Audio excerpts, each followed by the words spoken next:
네, 여러분 안녕하세요. 관세 전쟁 시작됐습니다. 생각했었던 것보다 더 이른 조기에 관세 전쟁이 시작된 것으로 볼 수 있겠습니다. 제가 신사임당 채널에 다른 일정으로 왔다가 여러분께 이 관세 전쟁 이야기를 속보로 전달해 드려야 될 것 같아서 화면을 열었습니다. 바로 분석 들어가도록 하겠습니다. 이 관세 전쟁의 의도는 무엇일까? 일단 첫 번째, 표면적 의도는 무역 적자 해소하겠다. 이게 미국의 무역 수지 추이입니다. 무역 수지가 2000년 이래로 쭉 보세요. 물론 그 전도 마찬가지입니다만 계속 적자입니다. 계속 미국은 역사상 적자국으로서 유지되고 있습니다. 근데 그 무역 적자가 특히 이 보시면 주황색 이게 대중국 무역 적자인 거예요. 그러니까 미국이 무역 적자가 늘어나고 있는데 그 무역 적자는 주로 대중국 무역 적자를 중심으로 늘어나고 있다라는 거죠. 미국이 지금 현재 무역 적자 규모에서 대략 50%가량이 중국으로부터의 무역 적자입니다. 다만 이미 트럼프 일기 때부터 중국과 많이 싸웠죠. 무역 전쟁을 했죠. 그래서 중국에 대해서 관세 보복 조치를 단행하고 또 역시 그 밖에 뭐 경제 제재를 가하고 뭐 그런 여정에서 중국으로부터 많은 기업들이 떠났단 말이에요. 많은 기업들이 떠나는 과정에서 많은 또 중국 기업들 혹은 다국적 기업들이 공장을 중국에서 떠나고 다른 국가로 이동했습니다. 다른 전략이 필요했기 때문이죠. 결국은 그 다른 전략, 어떤 방식으로 전개가 됐냐면 자료 보시는 것처럼 무역수지 추이가 미국이 멕시코를 중심으로 한 무역 적자 규모가 이렇게 커졌습니다. 그리고 중국으로부터의 무역 적자 규모는 반대로 줄었습니다. 뭐 독일이나 일본, 뭐 캐나다 마찬가지지만 이게 5대 무역 적자를 야기하는 주요국들입니다.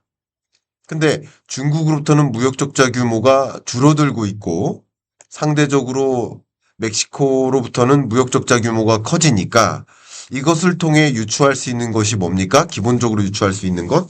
아, 미국에 수출하기 위해서는 공장을 멕시코에 둬야 되겠구나, 캐나다에 둬야겠구나 하면서 우회 수출 전략을 펼쳐요. 근데 궁극적으로 트럼프가 관세를 때리겠다 하고 압박을 취하고 그걸 통해서 유도했던 것이 뭐였습니까? 미국의 공장도라. 미국의 제조기지를 두겠다. 특히 미래 유망 산업 같은 경우 다른 나라의 제조기지를 두지 말고 중국에 두지 말고 미국에 둘 것을 요구한다라는 게 관세 전쟁인 겁니다. 근데 그렇게 관세를 때리는 대상이 주로 중국이었고 중국으로부터 공장을 이동시키고 중국과 대결 구도를 가져가는 모습이에요. 딥시크 사태뿐만 아니고도. 그런데 그동안 많은 기업들이 어떻게 대응해 왔었다는 거예요. 우회 수출을 해왔다는 거예요. 결국은 멕시코를 통해서, 캐나다를 통해서, 베트남을 통해서 중국에 대한 경제 제재가 많고 중국에서 생산하면 안 되고 중국에 대한 관세를 높게 부과하는 과정에서 다른 우회 수출을 찾아서 수출해 왔던 겁니다. 자료 보시면 우회 수출 규모를 헤아려 보면 특히 멕시코를 중심으로 한 우회 수출이 크게 늘어난 상황입니다. 근데 왜 멕시코를 통한 또 멕시코 외에도 캐나다를 통한 우회 수출을 추진할까? 그 이유는 무엇일까? USMCA라고 합니다. USMCA. USMCA는 그러니까 미국, 멕시코, 캐나다 협정입니다. US가 United States, 미국이고요. 그 다음에 C는 캐나다고 그 앞에 M이 멕시코죠. 그래서 USMCA라는 이게 전신은 나프타예요. 나프타를 USMCA로 개정한 겁니다. 근데 결과적으로 이 개정된 협정문은 그냥 한마디로 말씀드리면 이 3국 간에는 무관세로 수출입하자라는 약속인 겁니다.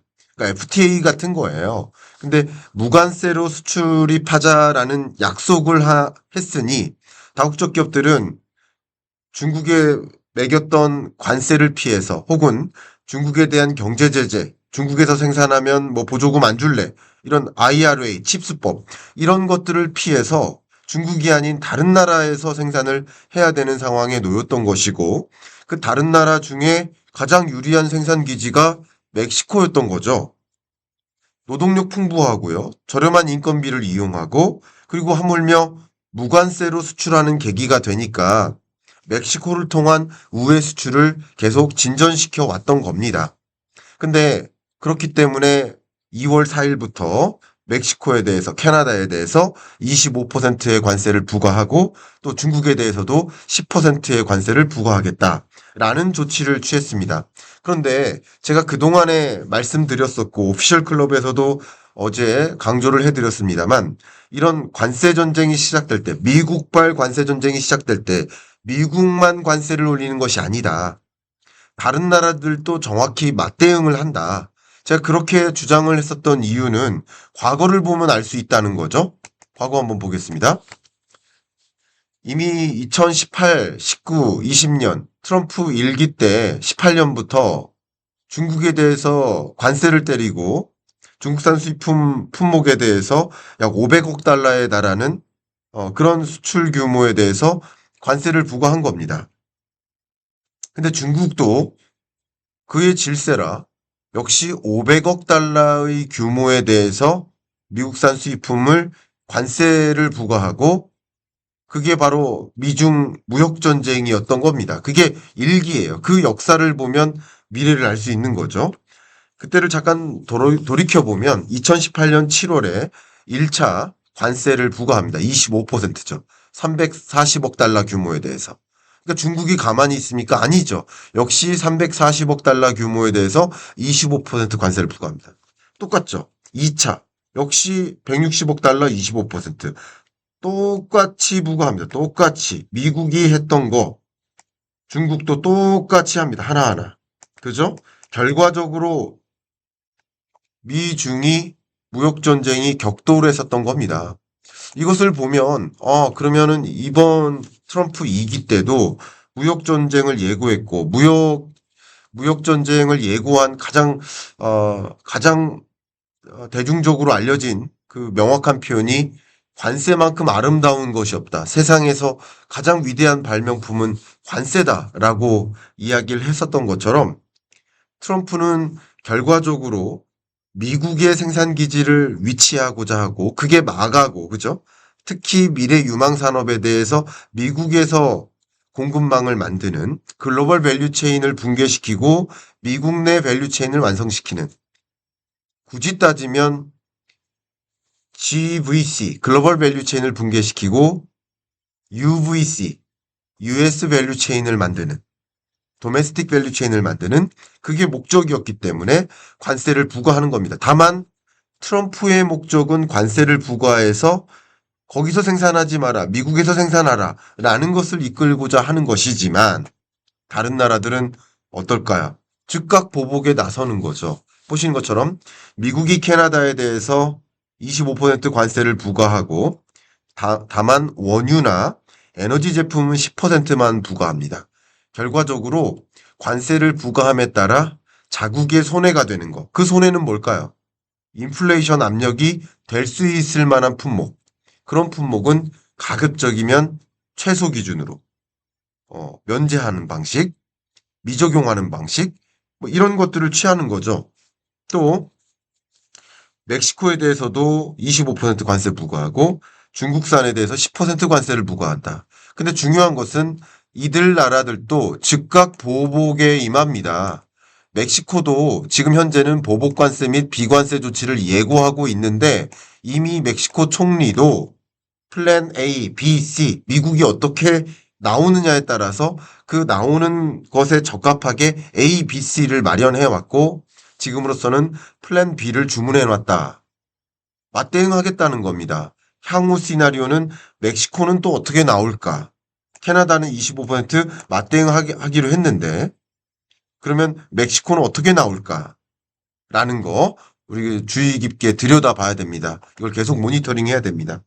그리고 중국산 수입품에 대해서 10% 관세를 부과하기로 했고 중국도 지금 현재 보복 관세나 WTO 제소할 방침을 마련하고 있습니다.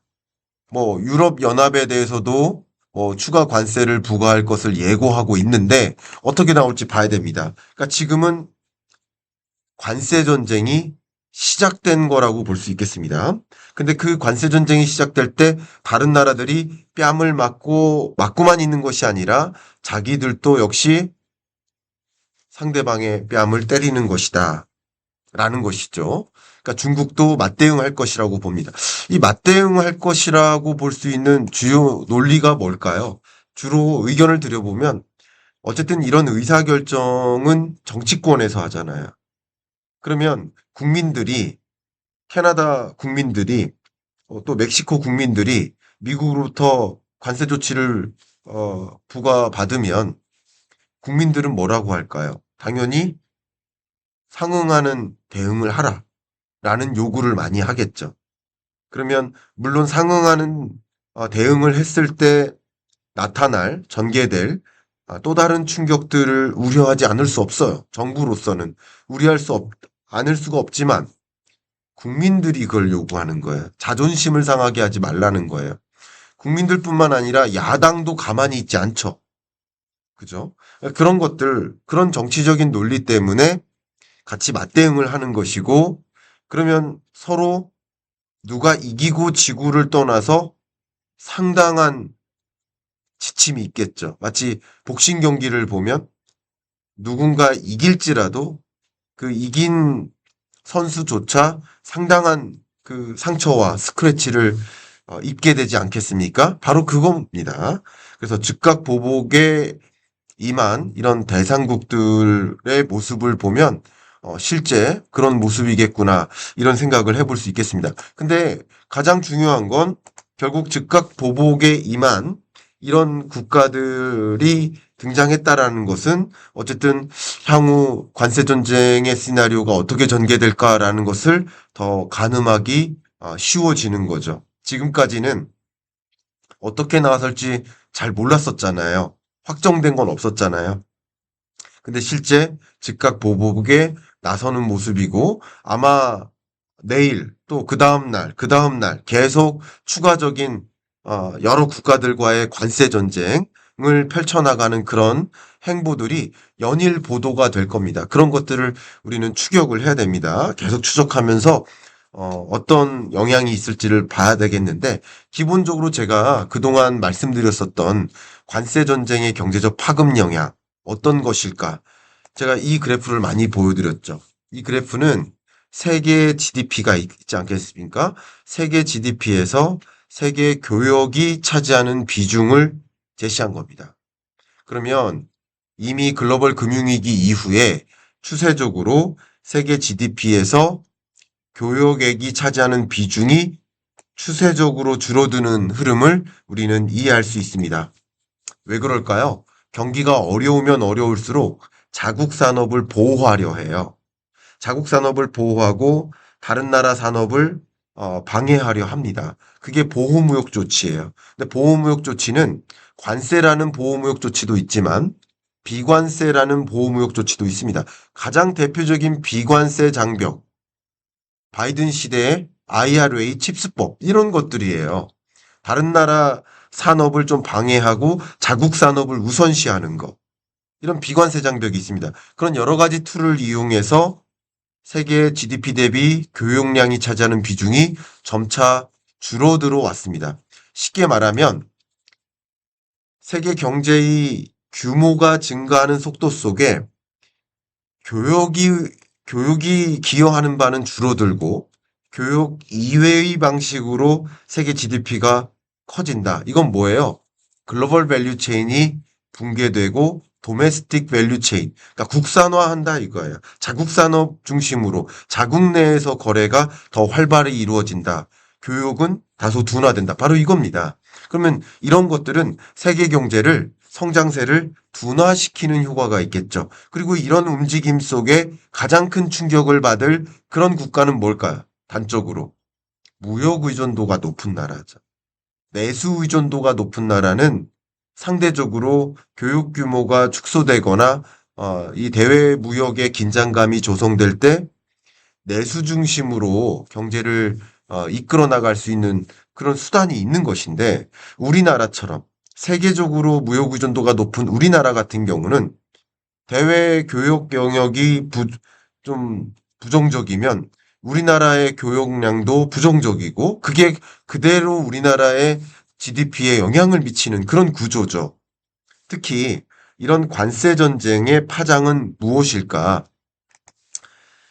블록 간에 그리고 블록과 블록끼리 자, A라는 블록이 있고 B라는 블록이 있는데 A라는 블록 내에서 혹은 A와 B라는 각각의 블록끼리 둘 다 상품 수출이 줄어드는 효과가 발생한다라는 것이 기본적인 전망이거든요. 그러니까 왜냐하면 첫 번째 국산화를 집중하고 자국 산업 중심이고 자국 내 밸류체인을 완성하려는 이런 움직임이기 때문에 블록끼리도 교역량이 감소하고 블록 내에서 이 블록 내라고 한다면 예를 들면 유러피언 국가들 EU라는 블록이 있다. 그럼 그 블록 내에서도 혹은 다른 방향으로 생각하면 자유민주주의 진영과 공산주의 진영이 있다. 그러면 동맹국과 동맹국, 그죠? 그 동맹국끼리의 블록이 또 있을 수 있고요. 그러니까 유무형의 블록들이 있는데 블록 내든 블록끼리든 다른 블록과 아니든 교역량은 축소될 수 있다. 근데 무엇보다도 어떤 교육이 더 많이 축소돼요? 비동맹국 간의, 그러니까 블록끼리의 결례량은 더 많이 축소되는 거죠. 그럼 이런 것들은 결국 세계 주요국들이 내수를 갖고 있는 내수 중심 국가들을 중심으로 경제적 파장은 덜할 수 있고 상대적으로 무역 의존도가 높은 나라들은 그 경제적 파장이 더 커질 수 있겠다. 이렇게 그림을 그려볼 수 있겠죠. 그러니까 우리나라 같은 경우는 기본적으로 어려워지겠다. 그리고 이런 것들은 결과적으로 세계 경제를 이미 저성장 고착화되어 있는 이 세계 경제를 더 저성장화 시키는 그런 구조로 치닫게 된다. 그런 관점에서 오히려 미국만 관세를 끌어올리는 것으로 시나리오를 가정한다면 그게 물가 상승 압력이 될 수도 있겠다. 이렇게 그림 그리셨던 분들 계시겠지만 세계적으로 교역량이 축소되고 세계적으로 이런 불확실한 국면에 어디에 어느 지역에 설비 투자를 단행합니까? 어디에 신사업 진출을 합니까? 그럼 방향성을 찾기가 어렵죠. 무엇 하나 확정된 게 없으니까. 그러니까 기업들이 뭐 합니까? 신규 투자를 아낍니다. 신규 투자를 아끼는 과정. 예, 이런 것들이 총수요가 둔화되는 거예요. 교용량 감소, 설비 투자 감소, 그리고 고용 침체가 나타나겠죠? 그게 그러면 소비 침체로 이어져요. 이런 것들이 총수요의 둔화로 이어지고 세계적으로 인플레이션을 더 둔화시키는 효과가 나타나는 겁니다. 그렇기 때문에 인플레이션을 잡겠다. 그리고 금리를 인하하겠다라고 계속 강조했었던 트럼프가 관세라는 카드를 꺼내든 이유도 거기에 있다. 관세가 오히려 물가 상승 압력을 주지 않을 수 있다. 많은 분들이 관세를 올리면 그러면 가격 올라가는 거 아니냐. 관세를 올리면 예를 들어서 여기 제 스마트폰이 있는데 이 스마트폰, 한국산 스마트폰에 대해서 관세를 부과해요. 미국이 만약에. 그러면 관세를 부과하면 이게 10,000원이었던 것이 12,500원이 돼요. 그러면 이걸 12,500원에 살까요? 관세를 부과하는 목적이 뭡니까? 그 나라 제품을 소비하지 않겠다잖아요. 그럼 올라간 가격이면 이걸 안 사는 선택을 합니다. 안 사는 선택을 하고 미국 내에 있는 다른 제품을 사게 돼요. 다른 경쟁 제품이 예를 들어서 11,000원이고 이 제품은 10,000원이어서 더 매력적이었었는데 근데 여기에 이 관세가 부과돼서 12,500원이 되니 11,000원짜리 다른 제품을 사게 되는 거죠. 그러니까 관세를 부과한다고 무조건 소비자 물가가 상승하는 것이 아니라 관세를 부과한 품목의 소비가 이루어지지 않는 효과가 있기 때문에 그게 무조건 물가 상승으로 야기되지는 않는 것이다. 무조건은 아니다. 그러니까 일부 품목들은 그런 경향도 있습니다만, 그러나 더 중요한 것은 그런 효과와 맞물려서 세계적으로 경기를 더 둔화시키는 압력으로 작용하기 때문에 글로벌 인플레이션의 둔화가 이어지는 것이다. 세계 수요 둔화로 이어지는 것이다. 라는 것도 여러분 꼭 기억해 주시면 좋겠습니다. 그러면 가장 중요한 것이 이런 관세 전쟁이 한국 경제에는 어떤 영향을 미칠까? 이제 그림을 그려보면 이게 자료가 어 조금 너무 이렇게 잘린 부분이 있네요. 이 부분은 좀 양해를 구하고요. 제가 이렇게 옮겨 보겠습니다. 보시면 배터리, 자동차 부품, 자동차, 가전, 물류, 뭐 철강, 클린테크 여러 영역에 걸쳐서 국내 기업이 캐나다와 멕시코에 진출한 사례들을 제시했습니다. 가장 대표적으로 가전인데요. 자, 이렇게 캐나다와 멕시코에 공장을 진출하고 비즈니스를 진출했었던 이유는 뭘까요? 동맹국이니까. 미국과 동맹국이니까 동맹국이라고 믿고 진출했고, 그리고 아까 말씀드렸던 무관세 협정을 믿고 이곳에 진출을 했는데, 근데 무관세가 아니라 25% 관세를 부과하면 이런 제품들 수출이 가능하겠습니까? 상당한 지장이 있겠죠. 그러면 결과적으로 어떻게 이 기업들은 대응할까요? 캐나다나 멕시코에 대한 생산 의존도를 줄이고 미국 생산 의존도를 늘립니다. 물론 간혹 가다가 어떻게 당장 공장을 옮깁니까? 이렇게 질문하시는 분들이 계신데 공장을 옮긴다고 하루 만에 바로 옮기는 것이 아니다. 공장을 옮긴다는 뜻이 아니라 미국에도 생산기지가 있고 멕시코에도 생산기지가 있어요. 캐나다에도 생산기지가 있어요. 그런데 상대적으로 미국에서의 생산 의존도를 높여요. 여기 가동을 더 많이 시켜요. 그리고 멕시코 가동은 줄여요. 그럼 이렇게 된다면 캐나다와 멕시코는 기본적으로 상당한 충격이 있겠죠. 생각해 보시면 미국에서 생산해서 캐나다로 수출하는 것과 또 캐나다에서 생산해서 미국으로 수출하는 것 어떤 규모가 더 컸겠습니까? 당연히 캐나다, 멕시코에서 생산하고 미국으로 수출하는 규모가 절대적으로 컸기 때문에 미국은 만성 무역 적자국 아니었겠습니까? 그리고 이 두 지역을 우회 수출 경로로 삼아 왔었던 거 아니겠습니까? 그러면 기본적으로 누구의 충격이 더 커요? 경제적으로는 캐나다와 멕시코의 경제적 충격이 크겠죠. 물론 미국도 경제적 충격이 발생할 수밖에 없겠다 생각이 됩니다. 기본적으로 우리나라는 또 어떤 충격이 있을까? 주요국의 대중 중간재 수출 현황을 보면 우리나라의 중국 수출 규모도 우리나라 수출 대상국 1위 대상국이지만 25%의 수출액이 중국으로 가잖아요. 그렇지만 그 25%에 달하는 그 수출액에서도 약 80%가 중간재라는 거예요. 이게 함의입니다.